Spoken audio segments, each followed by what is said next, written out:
Le Seigneur soit avec vous. Et avec votre esprit. Évangile de Jésus-Christ selon saint Marc. Gloire à toi, Seigneur. En ce temps-là, Jésus vit une grande foule. Il fut saisi de compassion envers eux, parce qu'ils étaient comme des brebis sans berger. Alors il se mit à les enseigner longuement. Déjà, l'heure était avancée. S'étant approché de lui, ses disciples disaient « L'endroit est désert, et déjà l'heure est tardive, renvoie-les, qu'ils aillent dans les campagnes et les villages des environs s'acheter de quoi manger. » Il leur répondit « Donnez-leur vous-même à manger. » Ils répliquent « Irons-nous dépenser le salaire de 200 journées pour acheter des pains et leur donner à manger ?» Jésus leur demande « Combien de pains avez-vous » Allez voir. S'étant informés, ils lui disent « 5 et 2 poissons. » Il leur ordonna de les faire tous asseoir par groupes sur l'herbe verte. Ils se disposèrent par carrés de 100 et de 50. Jésus prit les 5 pains et les 2 poissons, et levant les yeux au ciel, il prononça la bénédiction. Il rompit les pains, il les donnait aux disciples pour qu'ils les distribuent à la foule. Il partagea aussi les 2 poissons entre eux tous. Ils mangèrent tous, et ils furent rassasiés. Et l'on ramassa les morceaux de pain qui restaient, de quoi remplir 12 paniers, ainsi que les restes des poissons. Ceux qui avaient mangé les pains étaient au nombre de 5000 hommes. Acclamons la parole de Dieu. Louange à toi, Seigneur Jésus. Le Seigneur m'a envoyé porter la bonne nouvelle aux pauvres, annoncer aux captifs leur libération. Voilà la mission de Jésus. Voilà ce que Jésus a proclamé en commençant sa mission. Et Jésus a été envoyé pour porter la bonne nouvelle aux pauvres et annoncer aux captifs la libération. Nous le voyons dans l'Évangile, Jésus qui voit une grande foule. Et saint Marc nous dit qu'il fut saisi de compassion envers eux parce qu'ils étaient comme des brebis sans berger. Une brebis sans berger, elle commence à errer et petit à petit, elle peut se perdre, ne plus avoir de nourriture, ne plus avoir à boire. Et Jésus, en voyant que ces gens étaient comme des brebis sans berger, il se mit à les enseigner longuement. Sa réaction devant cette situation que les gens étaient comme sans nourriture spirituelle, la réaction de Jésus, c'est de se mettre à les enseigner longuement en leur annonçant la parole de Dieu, en leur annonçant la bonne nouvelle de l'amour du Seigneur. En fait, Jésus enseigne la parole de Dieu. Pourquoi? Parce que la parole de Dieu est nourriture pour notre âme, pour notre esprit. Jésus nous dit, l'homme ne vit pas seulement de pain, mais de toute parole qui sort de la bouche de Dieu. Dieu nous parle et nous a donné sa parole, la Bible, pour que nous puissions apprendre à écouter Dieu qui veut nous parler, pour que nous puissions connaître sa volonté. En fait, à travers sa parole, à travers la Bible, de façon spéciale à travers les évangiles et le Nouveau Testament, mais aussi à travers toute la Bible, Dieu nous parle et nous enseigne. Il nourrit notre âme avec sa parole. Mais c'est nous et nous seuls qui pouvons nous mettre à l'écoute de sa parole. En fait, nous ne devons pas attendre que Dieu se manifeste comme ça, qu'il vienne nous téléphoner ou qu'il nous apparaisse. Non, Dieu s'est déjà manifesté en nous donnant sa parole, en se faisant homme. Jésus est la parole de Dieu faite chair et lui nous a parlé à travers les évangiles et nous pouvons nous mettre à son écoute et nourrir notre âme en nous mettant à son écoute. Et donc nous voyons Jésus qui, saisi de compassion, se met à enseigner longuement les foules.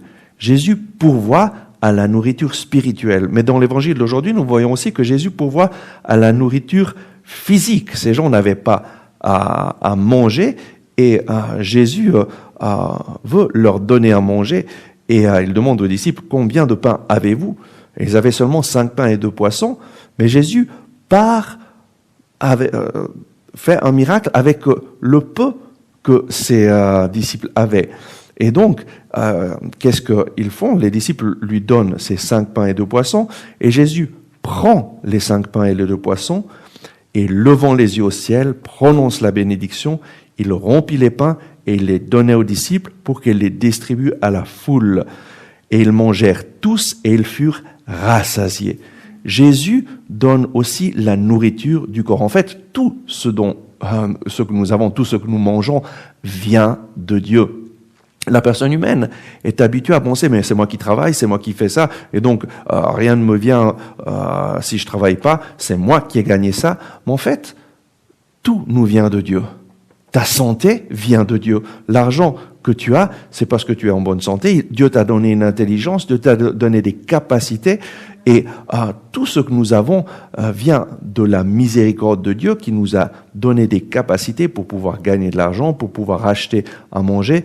Et tout ce que nous avons vient de lui. Et ça, c'est fondamental que nous vivions cette conversion radicale de reconnaître que nous ne sommes pas nous-mêmes les auteurs de notre vie, mais tout vient de Dieu. Et Jésus prend ces 5 pains et levons les yeux vers le ciel. Pourquoi? Parce que Jésus reconnaît que tout vient de Dieu. Et il prononce la bénédiction, il bénit le Père, il remercie le Père pour cette nourriture. Il rompt les pains et il les donnait. Et alors, au moment où il rompt les pains et les donne aux disciples, le miracle se passe. Et il y a eu assez pour 5000 hommes. Pourquoi? Parce que Jésus, à travers cela, nous manifeste qu'il est venu pour nous sauver et pour pouvoir à tous nos besoins, pour pouvoir à notre nourriture spirituelle avec la parole de Dieu et pour pouvoir à notre nourriture physique. C'est de Dieu que vient tout ce que nous avons. Et nous voyons dans la première lecture cette mission de Jésus. C'est Saint Jean qui nous dit « Ce n'est pas nous qui avons aimé Dieu, c'est lui qui nous a aimés. Et il a envoyé son Fils en sacrifice de pardon pour nos péchés. » En fait, ce n'est pas nous qui avons aimé Dieu les premiers, mais c'est Dieu qui a tant aimé, qui nous a tant aimé, qui t'a tellement aimé, qu'il a envoyé son Fils unique, qui s'est offert en sacrifice d'expiation pour le pardon de nos péchés. Dieu nous aime, Dieu t'aime, il t'aime personnellement, il veut le meilleur pour toi. Dieu a un plan merveilleux, un plan d'amour pour notre vie. Malheureusement, bien souvent, nous ne faisons pas l'expérience de ce plan d'amour parce que nous n'avons pas confiance dans le Seigneur et nous cherchons notre bonheur en suivant nos instincts et nous nous éloignons du plan d'amour de Dieu. En fait, c'est le péché qui nous empêche de faire l'expérience de l'amour de Dieu.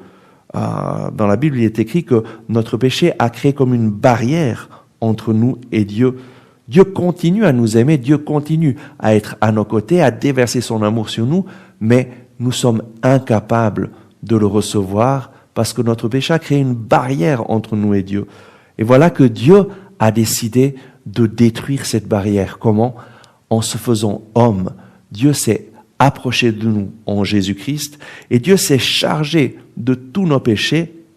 Jésus, en mourant sur la croix, s'est chargé de toutes nos fautes, de tous nos péchés et il nous a accordé le pardon de nos péchés en priant sur la croix. Père, pardonne-leur, ils ne savent pas ce qu'ils font. Et ce que Jésus a fait il y a 2000 ans, il l'a fait une fois pour toutes. Jésus nous a déjà sauvés. Mais nous avons besoin d'accueillir ce salut, d'accueillir Jésus dans notre vie. C'est ce que Saint Jean nous dit dans la première lecture. Dieu a envoyé son Fils unique dans le monde pour que nous vivions par lui. Vivre par lui, ça signifie accueillir Jésus dans notre vie. Accueillir son pardon, accueillir son salut. Reconnaître que ce que Jésus a fait il y a 2000 ans en mourant sur la croix, c'est pour moi. Reconnaître que Dieu m'a tellement aimé qu'il a décidé de me pardonner, de ne pas me traiter selon mes péchés, mais selon sa miséricorde. Et alors, nous pouvons accueillir Jésus dans notre vie. Saint Jean nous dit que Jésus est venu chez les siens ne l'ont pas accueilli. Mais à ceux qui l'ont accueilli, il a donné le pouvoir de devenir enfants de Dieu, à ceux qui croient en son nom. Et donc, lorsque nous accueillons Jésus dans notre vie, lui vient avec la vie divine, il nous donne une vie nouvelle, il fait de nous des enfants de Dieu, et alors nous pouvons vivre par lui une relation d'amour avec le Père. Parce que c'est impossible d'avoir une relation avec Dieu si ce n'est à travers Jésus. Parce que c'est lui et lui seul qui nous a réconciliés avec le Père, qui enlève cette barrière qui nous séparait de Dieu, qui est la barrière du péché. Et en Jésus, je peux connaître le Père. En Jésus, je peux avoir une relation d'amour avec Dieu. Et alors, Saint Jean continue en nous disant, « Bien-aimés, aimons-nous les uns les autres, puisque l'amour vient de Dieu. Celui qui aime est né de Dieu et connaît Dieu. » Lorsque nous accueillons Jésus dans notre vie, la première chose que nous allons nous rendre compte, c'est que nous avons des frères et sœurs dans le Christ qui marchent avec Jésus. Et la vie chrétienne, elle se vit à l'exemple de Jésus. Jésus a formé une communauté de disciples. Et il dit dans l'Évangile, « À ceux-ci, tous reconnaîtront que vous êtes mes disciples, à l'amour que vous aurez les uns envers les autres. Bien-aimés, aimons-nous les uns les autres, puisque l'amour vient de Dieu. Celui qui aime est né de Dieu et connaît Dieu. » La vie chrétienne se vit ensemble, en nous aimant les uns les autres, et en marchant ensemble, en priant ensemble, en manifestant l'amour de Dieu ensemble. Le monde croira lorsqu'il verra des chrétiens qui s'aiment les uns les autres. En fait, c'est là le plus grand problème que nous avons dans les endroits où l'Église n'a plus d'influence dans le monde. Pourquoi elle n'a plus d'influence? Parce que ceux qui se disent chrétiens, les gens ne voient pas qu'ils s'aiment les uns les autres.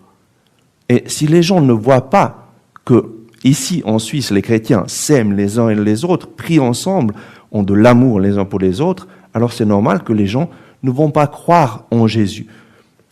Et donc demandons cette grâce, et cette grâce vient d'abord en accueillant Jésus dans notre vie. C'est ce qui s'est passé dans ma vie à l'âge de 22 ans, lorsque j'ai accueilli Jésus dans ma vie, instantanément, la révélation que le Seigneur m'a donnée, c'est que les personnes qui étaient avec moi dans cette assemblée de prière étaient mes frères et mes sœurs, et je me suis lié d'amitié avec eux. J'ai commencé à chaque semaine à aller prier avec eux. Pourquoi? Parce que j'ai découvert que mes frères et sœurs qui en Christ, que j'ai besoin d'eux, que je ne peux pas vivre la vie chrétienne tout seul.